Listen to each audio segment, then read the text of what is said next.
जेकबाबाद जे city police हिक चाबी चोर जी ॾोहारी खे हाफ फ्राई करे छॾियो। इन हवाले सां वधीक तफ़सील ॾेई रहियो आहे जेकबाबाद मां CN न्यूज़ जो रिपोर्टर जमील गुलथई। जी जमील, छा तफ़सील आहिनि?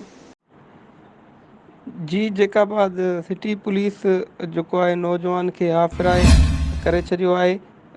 चाबी चोर जेको आहे नौजवान उहो सिटी पुलिस खां पकड़िजी पियो। बाद में उनखे जेका सिटी पुलिस आहे उन खे जेका हाफ फ्राई जंहिंमें करे छॾियो आहे। सिटी जेका पुलिस उनजो इहो चवणु आहे त जेके वारदातूं जेके ॾोहारी माण्हू कनि पिया उन्हनि खे जेको हाणे बख़्श जेको आहे त न कयो वेंदो।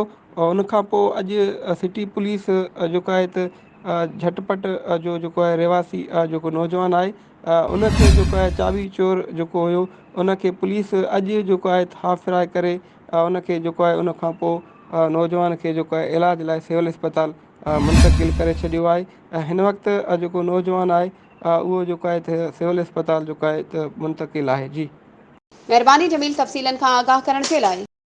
वधीक ख़बरुनि ऐं अपडेट्स जे लाइ असांजे चैनल खे सब्सक्राइब कयो ऐं हा, बेल आइकन खे प्रेस करणु न विसारिजो त जीअं असांजी हर नई अचण वारी वीडियो तव्हां ताईं पहुची